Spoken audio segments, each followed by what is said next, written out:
We're on. Almost 30 minutes late. Thank you for your patience. We had tough technical difficulties.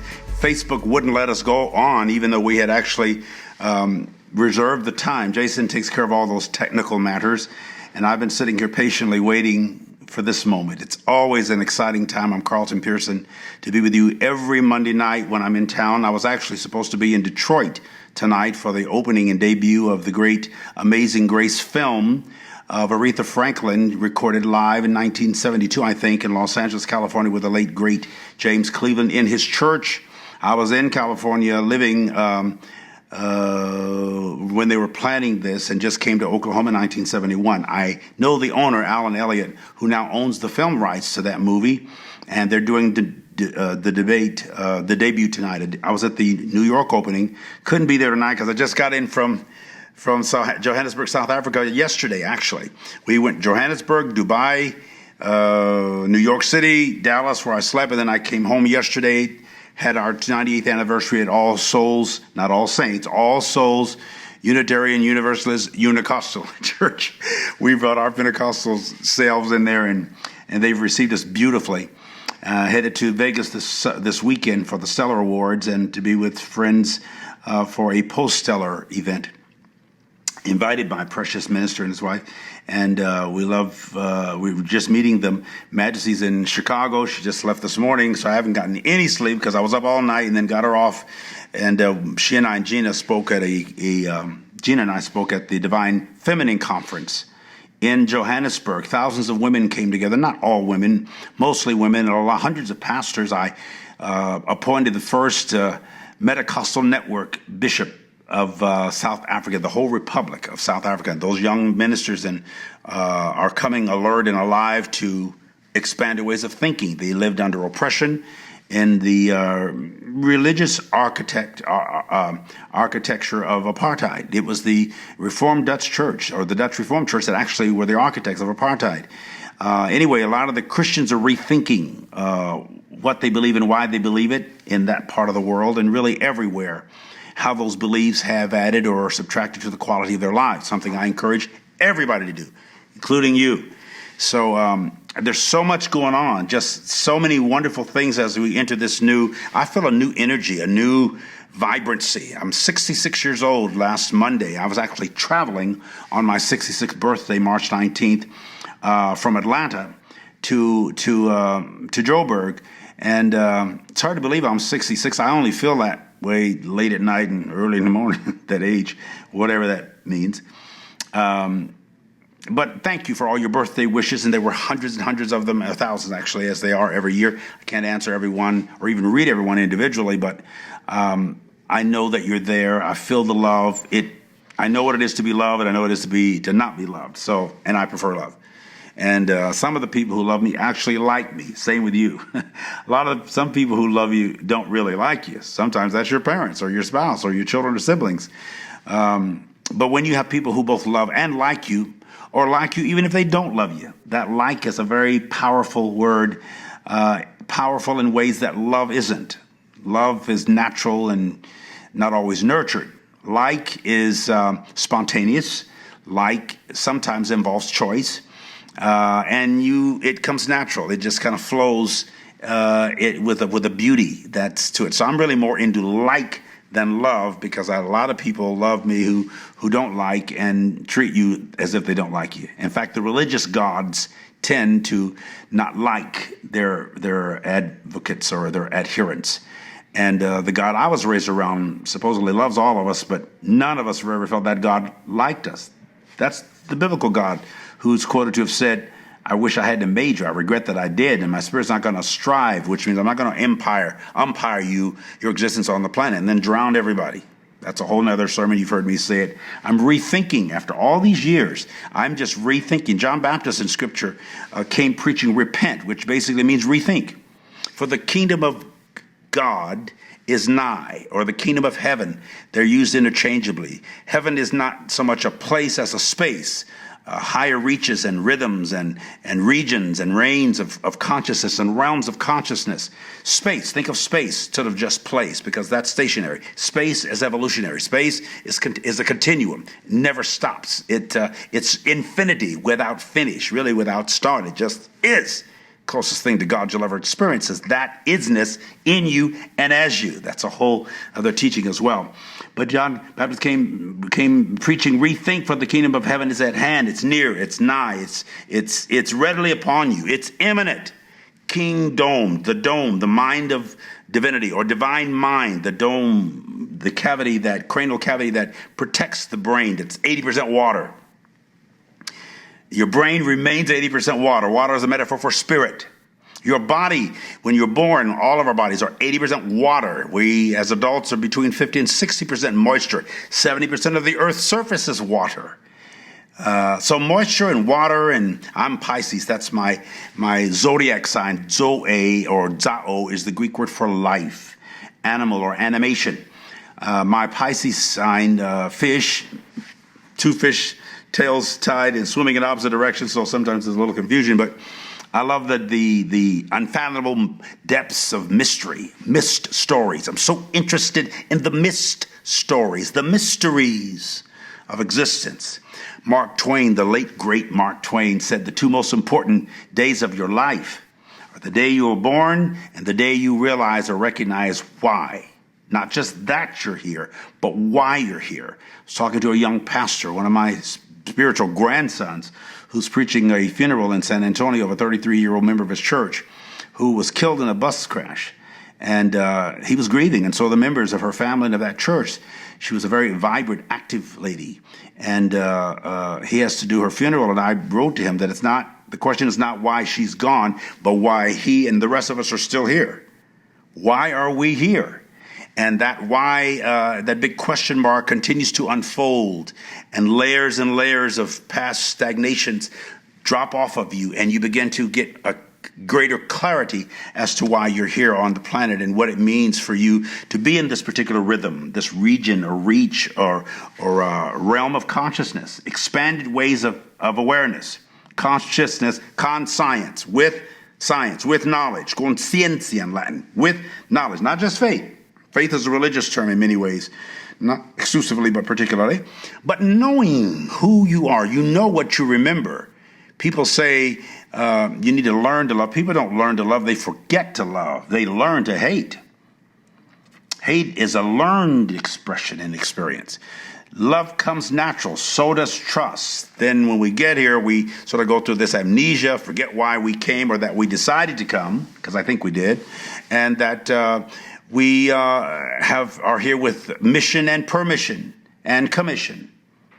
But we often end up in omission, omitting the things that are most important to our essence, to our being. So I'm encouraging you to think outside the box. So I'm rethinking just about every station or status or stagnant thought I've ever had or held in my whole life. All the things that were near and dear to me, I'm reevaluating those things and their efficiency or efficacy in my life. How efficient they've been, how effective they've been. Again, rethinking, repenting, metanoe. Now says the mind, meta is to change or to transcend or to go over. So I have no real problem with being vulnerable. I have a strong aversion to being casually gullible or carelessly so. Vulnerability is the quality or state of being exposed to the possibility of being attacked or harmed, either physically or emotionally. And in a more extended way, vulnerability is accepting the possibility that you might be wrong and taking that risk to move in the direction that you feel is right anyway. Not just being wrong. Most of us are more afraid of being wronged than being wrong. I'm not afraid of either. I'm aware that both are possible, that I could be wrong, and I know how I have been wronged. We all have that victim consciousness from time to time. Just don't let it dominate who you are, because we all have it. But I'm concerned about gullibility. I'm concerned about more than vulnerability. Gullibility is, is being easily persuaded, easily convinced to believe something, credulous, as opposed to incredulous, to make a creedal commitment to something that is not provable. To be gullible or to be gulled into something is to be fooled or tricked or deceived by or about something or someone. There's a lot of deception and gullibility out there, and I find that bothersome. And when I say bothersome, I mean it irks me and urges me. I don't feel like it's an emergency, but it is an urgency that we address it so that we don't get caught or gulled into foolishness, which we see happening in our country in a lot of ways right now. Gullibility is this. How is it that we live in a country where TV advertisements for any number of medical prescriptions warn that side effects can be worse than the disease slated to be treated? You ever see these commercials? They say that the side effects could be nausea, vomiting, increase in blood pressure, fever, paralysis, dizziness, even death. And yet millions rush out to buy that prescription. That's gullibility. That's sometimes trickery. And when they're advertising it on television, which costs millions of dollars, that means millions of people are listening, watching, and responding in a positive way for them to be able to afford that kind of an expensive commercial. Rob asked, why do current day Christians believe we are living in the end times? Because Paul referenced the end times 2,000 years ago. The Apostle Paul thought Jesus Christ was returning to this earth in his lifetime. He died around 70 years old, beheaded in Rome, the same city that he wrote one of his most vulnerable letters to about sin consciousness and about his aversion to it and about the weakness of his flesh. It was to the church at Rome that he wrote, when I want to do good, evil is right there with me. In my inner being, I delight in the law of God, find another law at work in the members of my body. The law was at work. The standard of sin, the law of sin, that was Paul's Pharisaic. The word means separatist in both Greek and Hebrew. He was a separatist. I'm an inclusionist. Jesus was an inclusionist, but Paul had been, and Jesus tried to get people to get free from that particular religious mindset. And I'm constantly evolving out of the old way, even at 66 years old. So many Christians are paranoid, particularly evangelicals, about the second coming. Some of them think that's Donald Trump. Oh my God. Trump is a lot more than an antichrist spirit, as they seem to think Obama was. It's amazing how the deception has come into our culture, the gullibility. People believe false stuff and just be devoted to it, whether that's heaven or hell. These are fairy tales in many ways, and folklore and myths handed down. It's called traded down. That's where we get the word traditions. Traded down, usually verbally, and sometimes literally or by letters, by written. But when the scriptures were mass produced in the 14th century, I think it was, with the Gutenberg press. Most of the world was still illiterate. They could not read.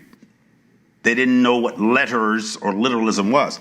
So most of the traditions have been handed down vocally, oral tradition.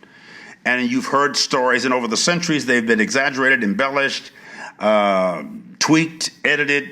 We don't really know what the original story was, especially when it comes to the scriptures, because we have none of the original manuscripts, handwritten copies of the scriptures. We don't. They're not existent. You would think that if God really wanted us to know his or its original words, that they would have been preserved somewhere. But they aren't. We cannot find any of the original, quote-unquote, copies of the Bible. Handwritten. Manus is the Latin word for hand. Manuscripts. Handwritten copies by men some of who were aging and had problems, maybe with their eyes, and they didn't have bright lights like I do. They only had candlelight at night and in the day the sunlight, and they used papyrus and some kind of ink they had created, and there's a lot to it, but we shouldn't be so confident in what all these sacred writs or letters or writings say. as being authentically the quote-unquote inspired word of God. Well, I said by faith because by faith I believe that God wanted us to hear it. Well, if God really wanted that word to be as originally spoken, it would exist somewhere for us to use as a base and a guide and a template. It doesn't exist. We do rely on the oldest copies as being the most reliable because they're the oldest and probably, we presume, only by conjecture, closest to what the original writings were. And those who were writing it didn't realize they were writing, quote unquote, the Word of God. They were just writing history, keeping notes and diaries. And some of them weren't doing it on the spot with a pen or pencil. They recalled it later. A lot of people in the ancient days didn't have access. Commoners didn't have access to a pen or pencil or ink. Some people scratched stuff in the stone. Even God supposedly scratched his 10 Commandments in stone, supposedly by his finger, and nobody has a copy of that. In fact, the 10 Commandments were broken first by Moses. He got so angry at the people who hadn't heard the commandments and were already breaking them that he threw the commandments down and broke them himself. That's in the Bible, your Bible. So he had to go back up and get it from God later. The love is a kind of a trick. It's funny, and the way we've experienced it and the way most of us express it. It's a lot of trickery and deception in what we call love. Nobody can hurt you or hate you or hinder you like somebody who loves you or whom you love. So that's the confusing thing about it. That's why I talk about the power of like. And who do you love? Most of us love ourselves, whether we admit it or not, because we're not supposed to have self-love. We're just to be self-loathing. But I love myself, but for many, many years, and I struggle with liking me now, because liking me sometimes is based on what I think you think about me, or my mom and them think, or my siblings, or my grandmother or godmother, or grandparents or godparents, and the church folk, and the pastor, and the priest, and God, and we kind of wish the devil liked us more, and whoever that is, but everybody's afraid of the devil, they're afraid of God, and we need Jesus to protect us from both. As Christians, it's really absurd and ludicrous, a lot of the things we've been taught, and I know that sounds very sacrilegious. I don't mean to sound that way, and at the same time, I actually do mean to sound that way, irreverent, for things that I think are foolishness. And if somebody doesn't speak it out, we're going to continue in this static foolishness and continue to, as Albert Einstein said, he defines insanity as doing the same thing over the same way and expecting different results. That's a beautiful name. Aaron asks, do you believe Jesus is going to return? And if so, what would he be his purpose? The second coming is consciousness. The second coming, Jesus is not coming in clouds and the horse and all that stuff. That's fairy tale.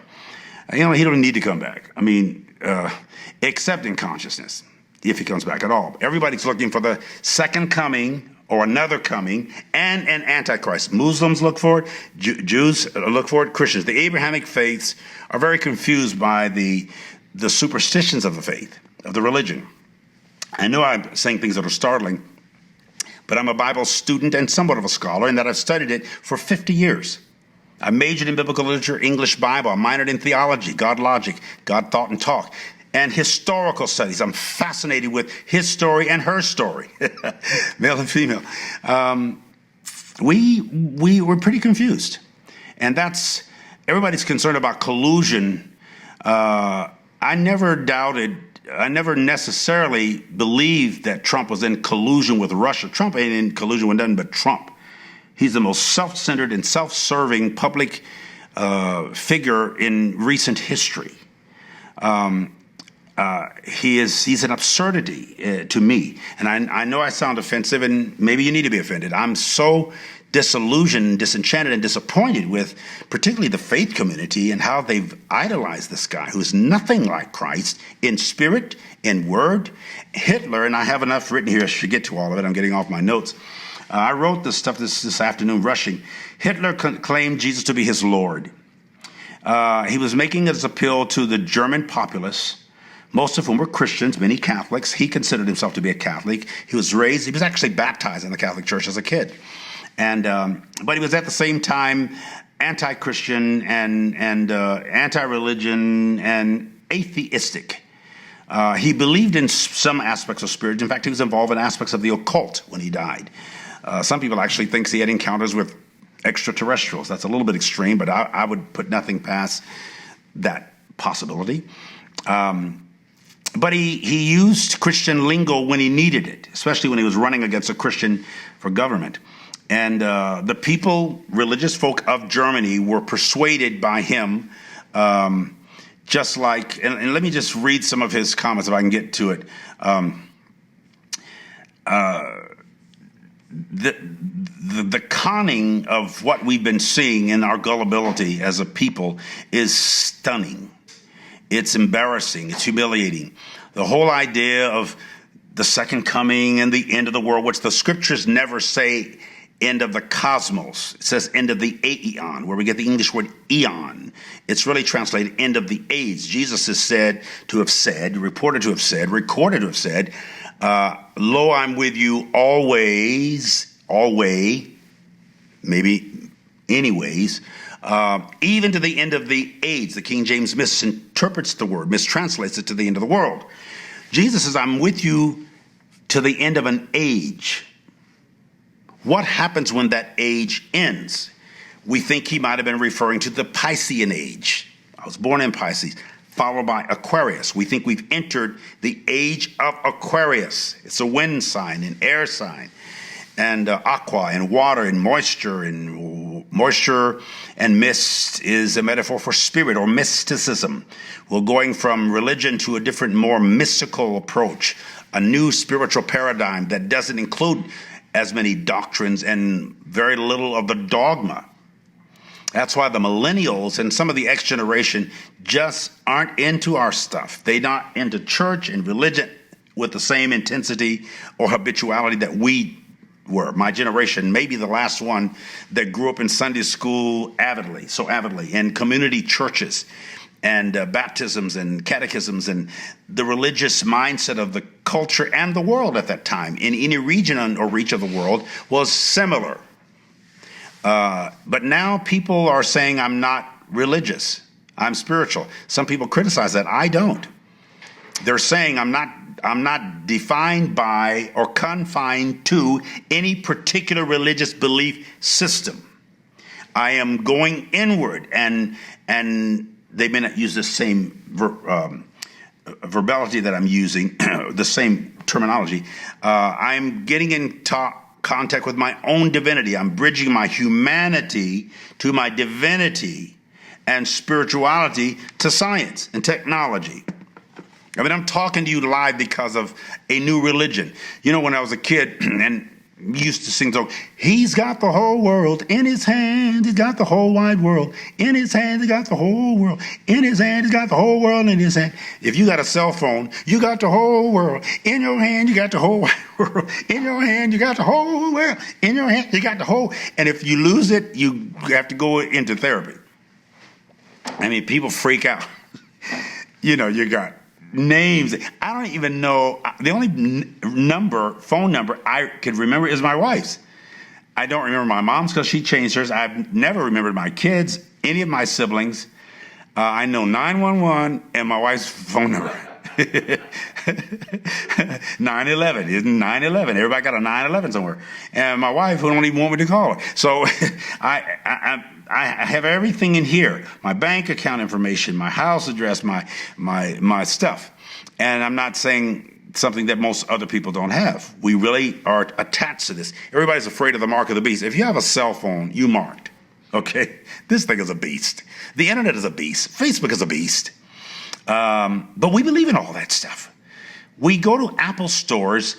There's never been a company that creates stores where their clients can have access to discuss or complain or report a malfunction or malady of the product. I've never been to an Apple store in Chicago or here in Tulsa or anywhere in the country that isn't packed with people getting free advice on how to handle something they paid hundreds of dollars for repeated times that has a tendency to malfunction.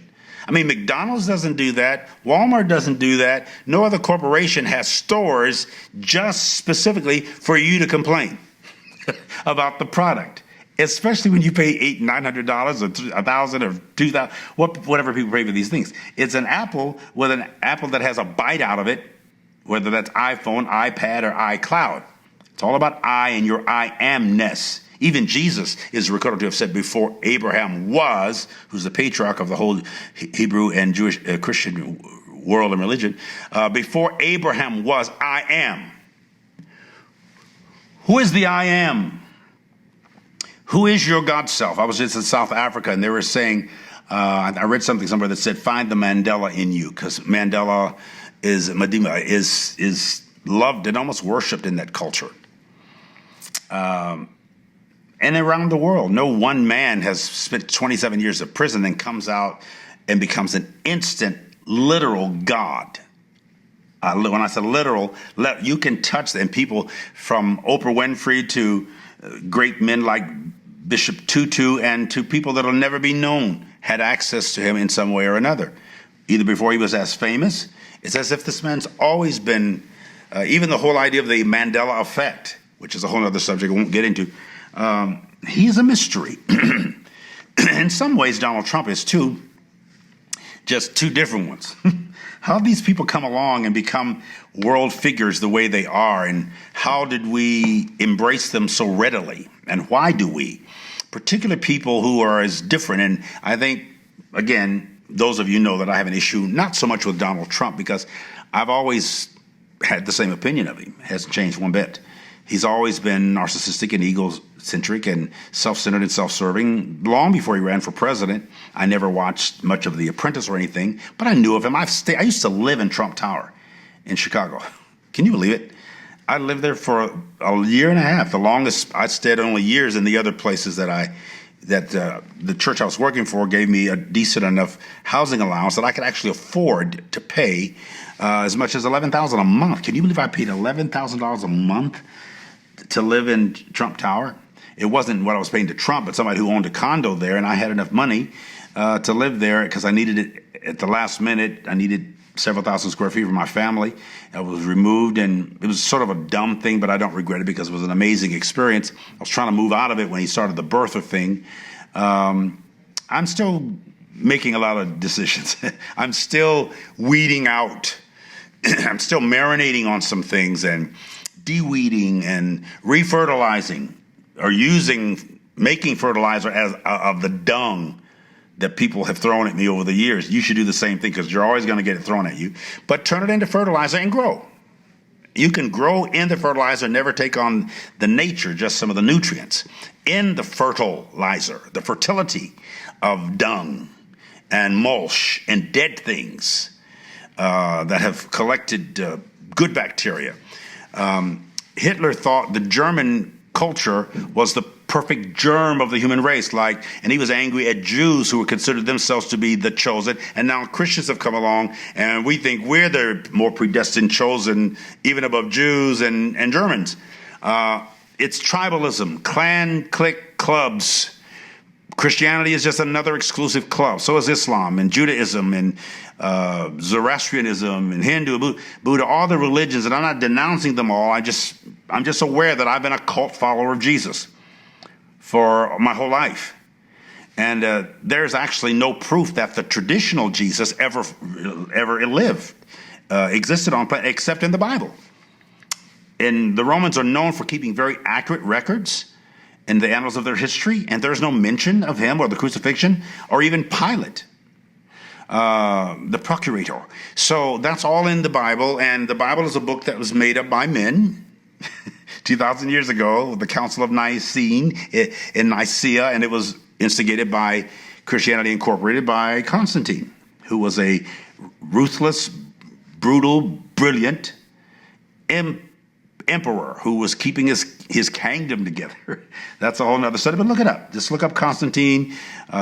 His spirit, they say that he was offered communion and baptism on his deathbed, but he wasn't a Christian any more than Hitler, who claimed Jesus to be his Lord, or Trump, who uses his words to influence religious people. He's not religious. He's not a follower of the Christ person or principle. And watch him, how he acts when people pray. He wouldn't quote the Nicene Creed when all the others did at President Bush's funeral.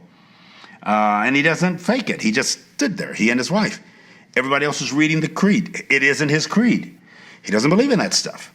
But he uses it because religion is the opiate or opium of the people.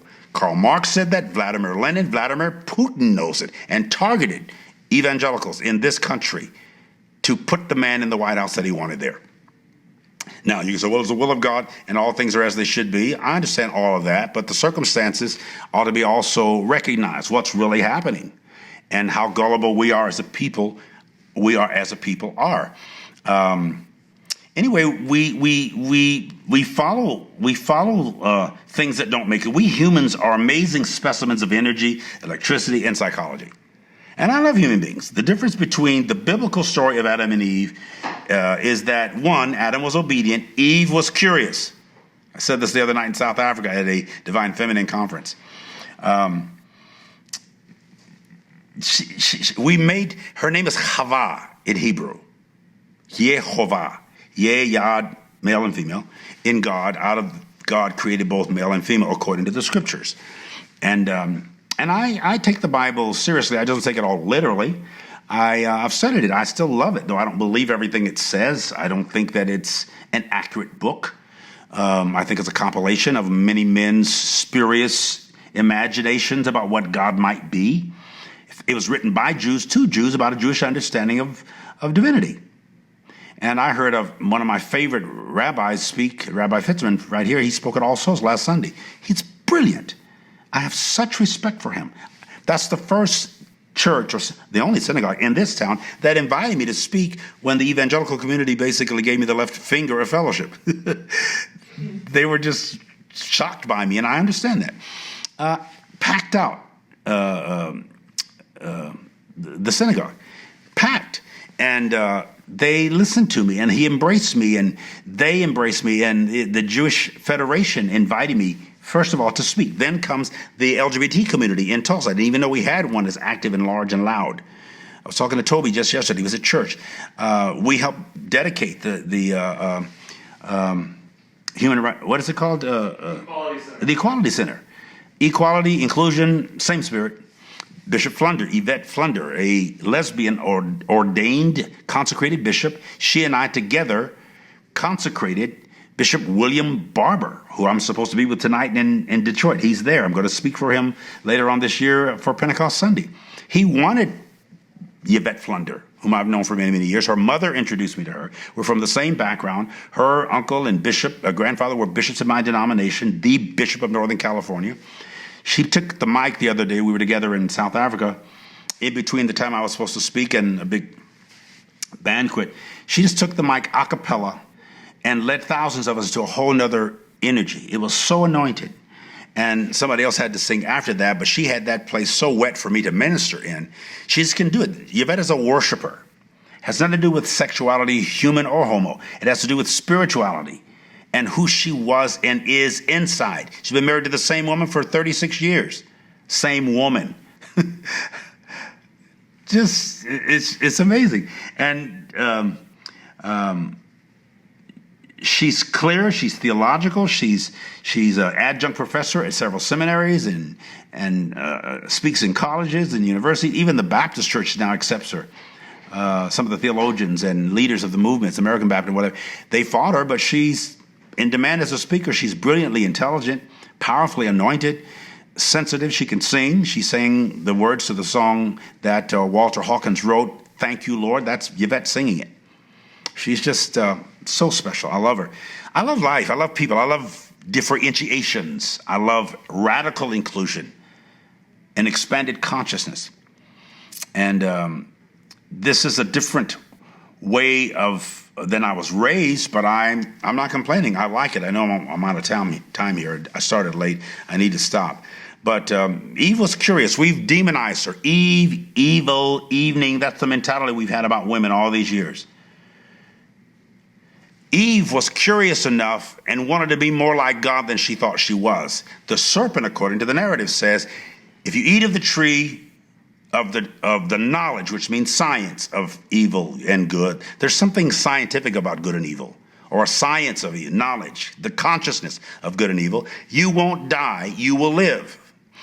God is recorded to have said, if you eat it, you will die off. The serpent says, you'll become like God. Eve, not Adam. Adam was busy tilling the garden and obeying God. Eve was curious and adventurous and exploratory.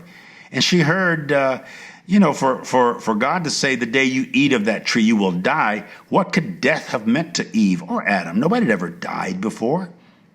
Nobody had actually, according to the narrative, ever lived. They were the first ones to live. So death was intriguing because the serpent, who was evidently more verbally intimate with her than Adam, she talked to the serpent a lot. Maybe more than Adam talked with God. It said Adam walked with God in the cool of the day. Didn't say Eve did. Eve was walking with that serpent. And the serpent said, you'll become like God. That intrigued her. And when she ate of the tree, she and Adam, the gods then said, now they have become like us, not different from us, not opposed to us, not enemies of us, not adversarial to us. They become like us, knowing, consciousness.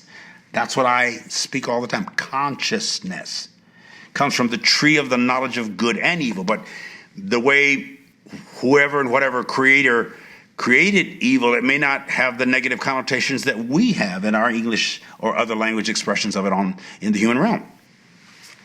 Because God created all of it, and everything God created supposedly is good. So evil would only be some kind of distortion of good and or of God. Man, could we talk. I have so much to say about all this. And heaven and hell and a lot of the superstitious, pharisaic things we believe in have been taught, and I taught them with the best and rest of them. I now, at 66 years old, have really started changing at 50, 16 years ago. am reevaluating everything. And I love this new freedom. I love this new powerful energy that I'm feeling. This less suspicious and less judgmental and less guilt and shame. I didn't even know that was possible, even in heaven. Scripture says Jesus is interceding for the saints in heaven. So he's still working up there for saints. He's concerned that something's going to go wrong with us down here, I guess, because he's interceding. I've had intercessors in my church, anointed intercessors, appointed intercessors. I had a whole intercessor team that was always praying as if Jesus interceding wasn't enough. The intercessors group. I'm not making fun of it, but sort of. It's just that we've gotten into these little habits of and these little colloquialisms and iconoclasms and the verbiage and the cult and the culture and the language and the habits and hobbies and dogmas and doctrines and disciplines and rights and rules and regulations. And there is a freedom out there. And I'm feeling it. I don't know that I'll ever completely realize it, but I'm getting closer than I've ever been or than I ever thought was possible. I'd like to see you do the same thing. We didn't run a spot tonight. Do we need to enjoy? No, hey, real quick. I have like 10 questions. You want to do rapid fire where you just... I've got time to answer these. If y'all sit here and you can watch it later, let's just do the questions. Okay, you'll have to keep them short. I'll do the best I can. I'm a long-winded preacher. Sometimes my answers are a lot longer than the questions, but let's go with it. Some of these are really deep too, but I think they're really good. Ready? Here we go. I'm ready. Question number 1. Should the Bible be used as a guide or a reference? I use it for both. I'm just very discerning. I cannot throw the Bible out as many have, and maybe someday I will, or perhaps I should. I like it. I learn from it. I live a lot of it. I just don't deify it. I don't make it a god. I don't idolize it. I recognize it, and I consecrate it. So if it works for you, work it. Just don't. Remember, it says, the Bible itself says, the letter, meaning the literal, kills. Spirit gives life. If you look at it metaphysically, metaphorically, and esoterically, and let your interpretations evolve out of your inner being, it'll work for you, just like other great books that are out there. I love other writers and books, and I have a library. Some young men followed me the other night in South Africa and said, Bishop, I talked a few minutes, I was the keynote, but I didn't keep it long because the evening was late. They said, you must read a lot. And there was like 8 gentlemen, 12 then gathered, just all men saying, please answer more questions, let's talk. So I'm going back to just sit with them and let them ask questions all day. I'm going to fly over to Joburg just for that. And I do read. And it's not just reading, it's comprehension. A lot of people can read, but they have poor comprehension. I'm learning both. So it's good. All right. Let's see, Editus, I like that name. How would explain Revelation 21 and the creation of a new earth?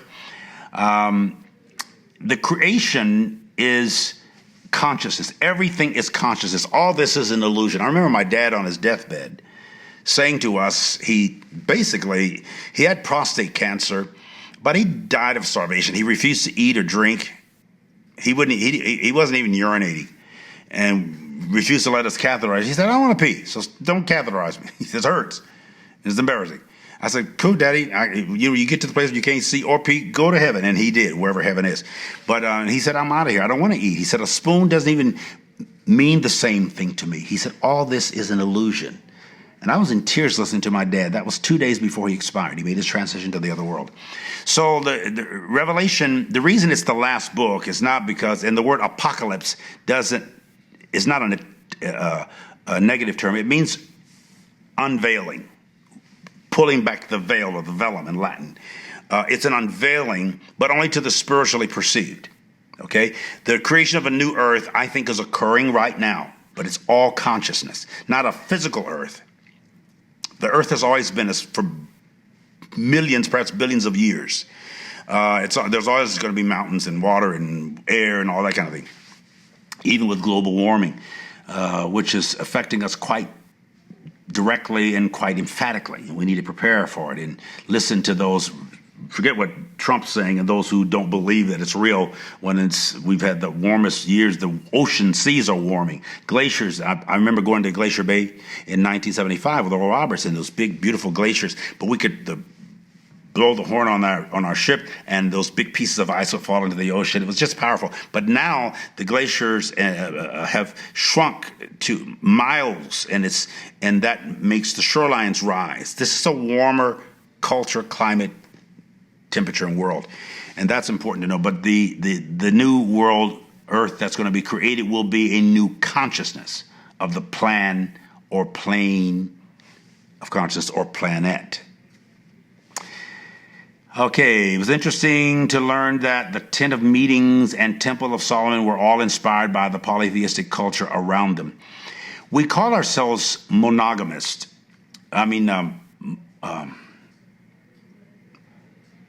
Monotheistic. Mono means one or singular.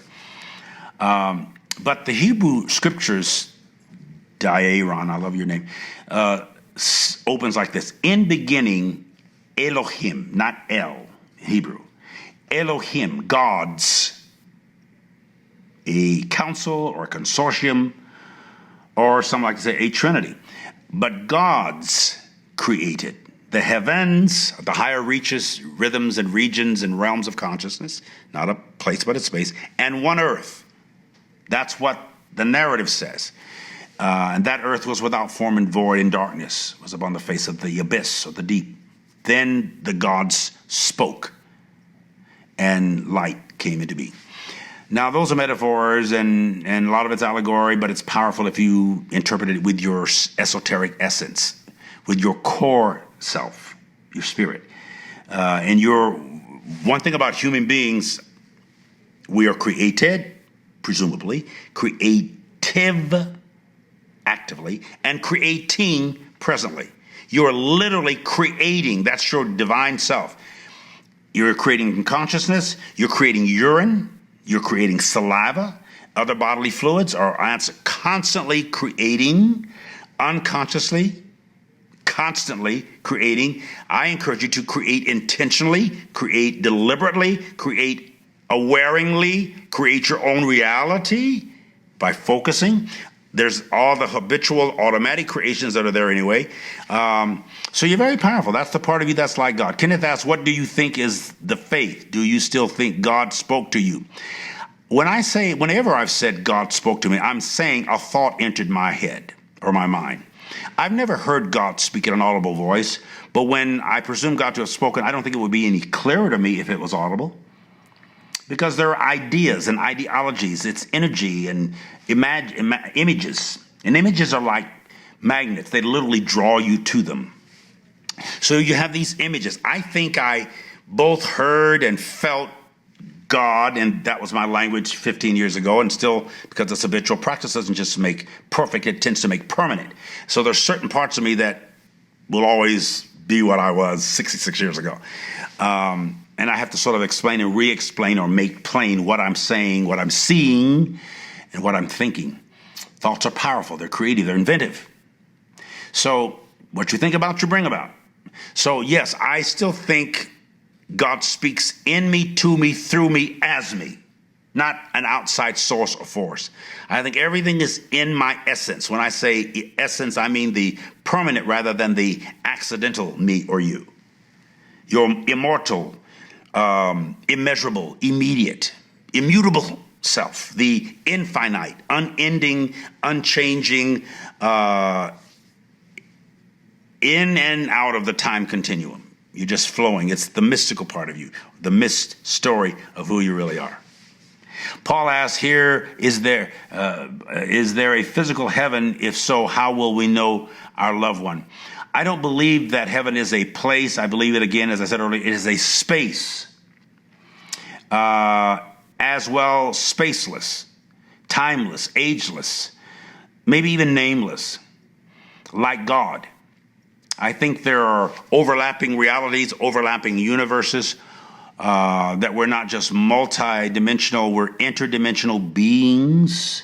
We give into different domains and dimensions and regions. And when Jesus is quoted to have said, in my Father's house, meaning household, or the things of the Spirit, there are many mansions. He's really saying there are many dimensions, many levels and spaces and places and floors and elevations. And my dad, who transitioned 4 years ago, is in the same household. He's just on a different floor. Occasionally, I see him in a dream, or I get a whiff of his cologne, or I hear him clear his throat. Perhaps that's an imagination, but imagination is very powerful and creative. Paul asks, do you believe in hell, or is hell on earth only? Is hell only for Lucifer and his minions? Hell is literal only on this planet, and it's the biggest fantasy of separation from God that any human being can experience. What and whoever God is. It is not just divorce court and poverty lines and incarceration in prisoners and famine and genocide and injustice. All that's hell. All that's weeping, wailing, and the gnashing and grinding of teeth and intense emotions. I don't think that's eternal.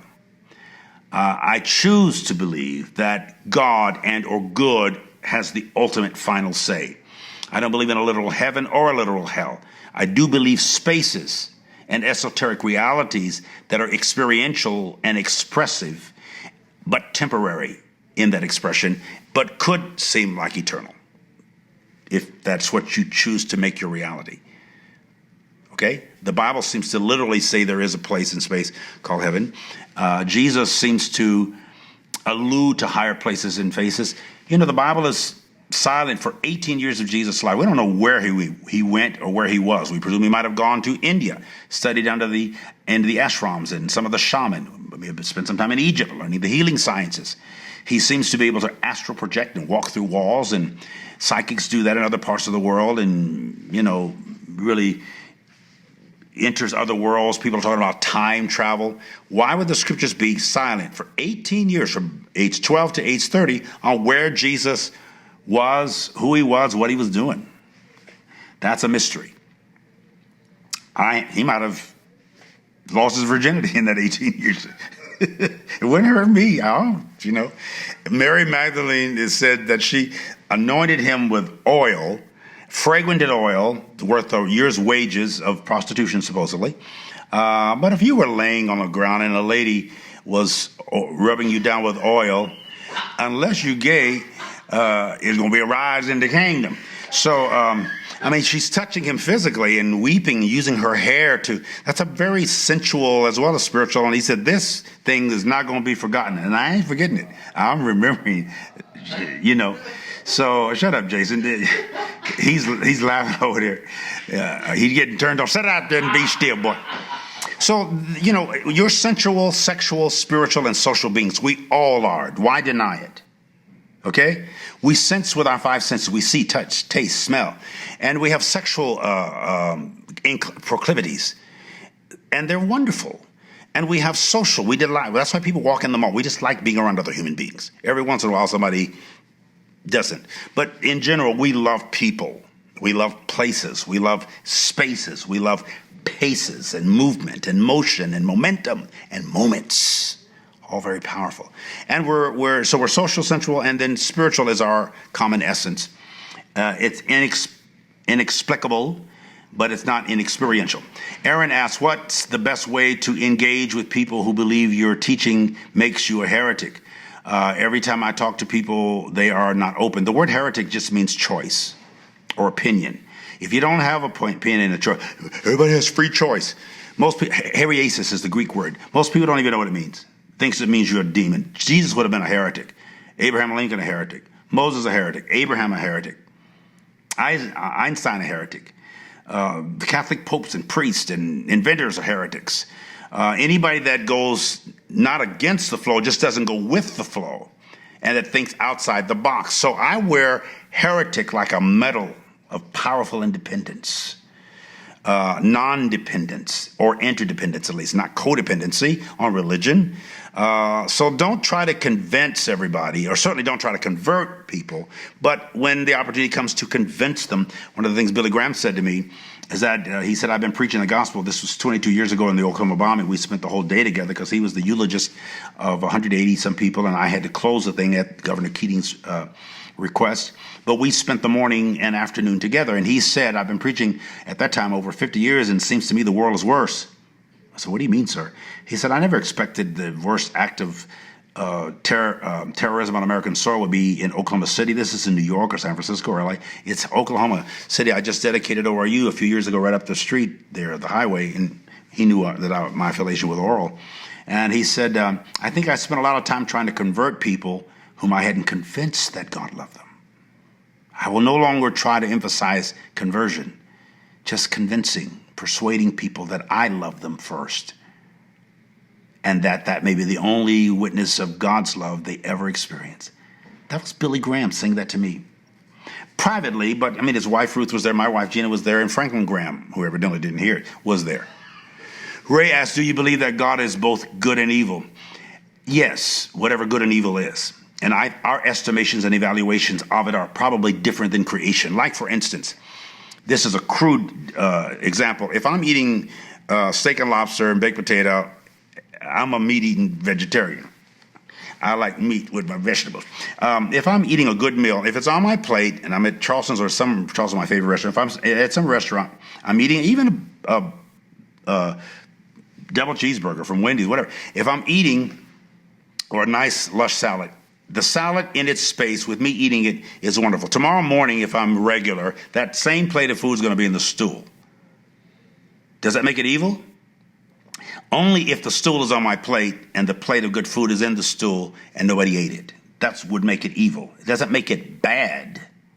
There really isn't so much good and evil. There are thoughts, choices, actions, and deeds with consequences. A sequence or sequel. That's something that follows.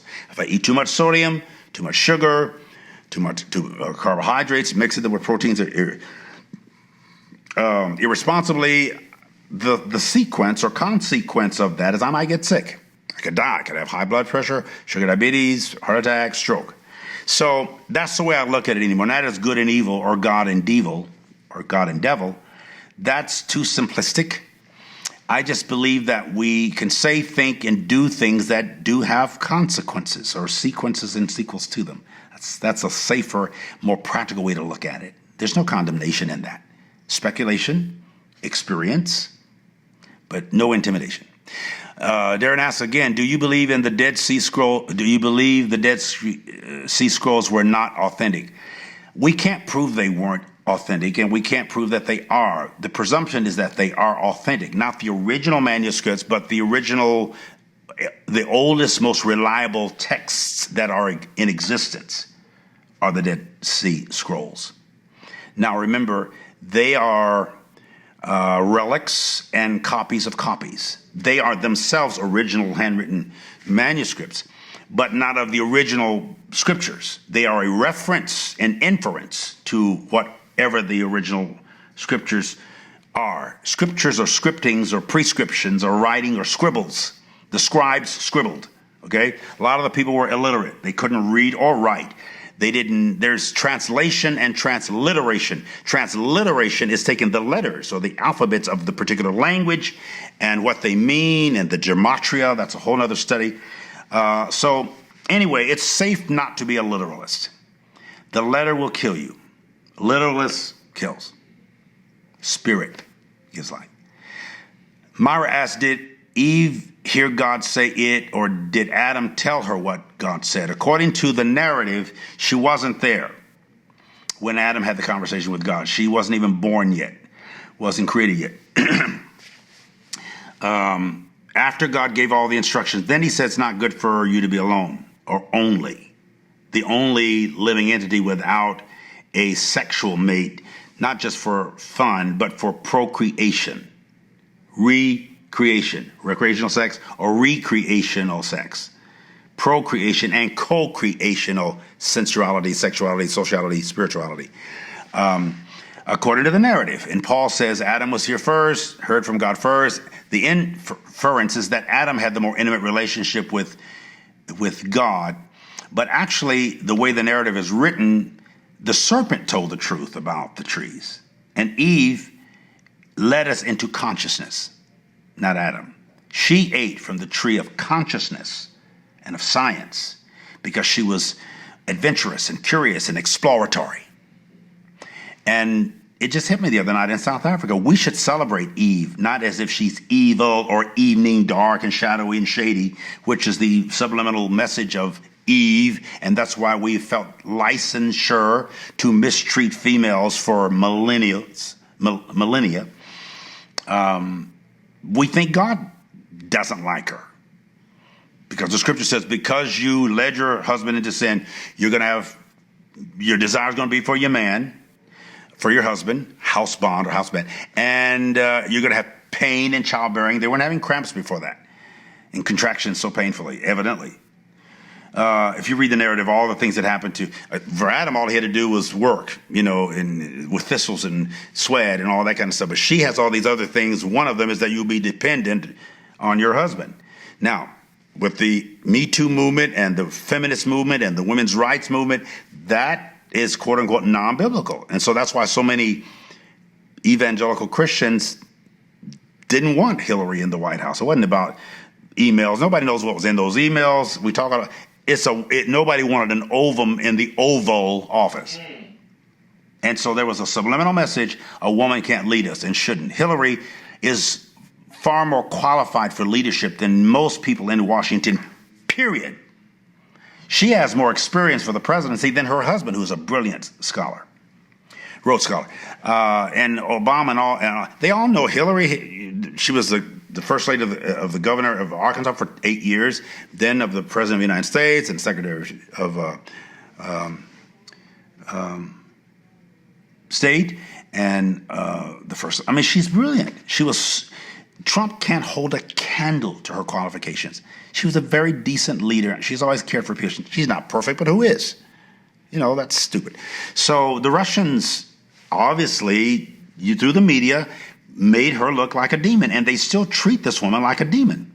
Hillary is not a demon. And if she isn't any more of a demon than you are. You got your stuff, or me, if you want to use that term as being evil. I think we mistreated her. We disrespected her, and I think a lot of it was misogynistic.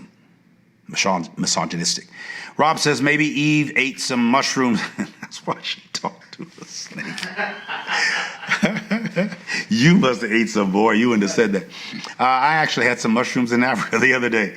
I like mushrooms. I have a friend that used to be on my staff. I won't name him, but he's one of the most brilliant young men I know. He did something with mushrooms and made him never fear death again. So, I think John might have been eating some. John, who wrote the book of Revelation in his 90s, probably ate some peyote or some mushrooms or something, because he was seeing seven-headed horses and flying in the sky. He was a little high. He was on the Isle of Patmos with menacing animals and mosquitoes and who knows, and couldn't sleep. And he'd seen the horrible death of Jesus and all the apostles. He was the last one of the 12. He probably couldn't sleep that well. He might have taken a little something, an herb. Huh? Maybe it was some cannabis in that garden and on the Isle of Patmos. Weeds. That's all. Let's say, okay, I love you. I hope these were interesting times, and thanks for the questions. I love answering them. I could take more detail, but I did as quickly as I could. We went over 30 minutes because we started at about 30 minutes late. And those who had to cut away can, of course, archive these. Join us and become a member of Come Monday. Help me spread the word. I have tens of thousands of Facebook friends on all the different pages I have. But we want to build up Come Monday, because Come Sunday was the movie. Come Monday is the movement away from some of the traded down relics that are no longer relevant and that no longer work for us and serve us, into a broader way. I'm tired of old wine skins, old wine olds, and old winers. There's something new, fresh, and powerful. You are part of it. Or if you aren't, you need to become. Or you will. God love you. God bless you. God be you. See you again next time. Peace. Hello, everybody. I'm Carlton Pearson, and I am so excited about the beginning of ComeMonday.org. Come Sunday was the movie. Come Monday is the movement into broader enlightenment and life. And as a member of Come Monday, you'll receive one video each Monday for the entire year. That's 52 videos in total that you'll receive every Monday morning to get your week started out on a positive and powerful note.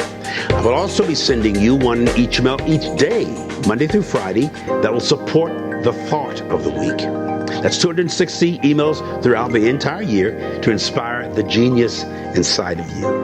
We will also provide a private Facebook group so that we can all come together in a safe environment and discuss personal, pertinent, powerful issues. You will also receive a digital monthly newsletter full of interesting updates and current events and exciting pictures. And I also want to offer you special VIP access to all of my events when I'm in a city near you, because I love to meet my peoples. And finally, we'll offer special pricing to cruises, concerts, and live events, all for standing with us and becoming a Come Monday member. So sign up now at the special introductory rate of just $3 a month. That's just $36 for everything for an entire year. I think I'm going to sign up for that myself. You're on your way to greater enlightenment. I want to meet you there in consciousness. So go to your phones and computers now. Sign up and meet me come Monday.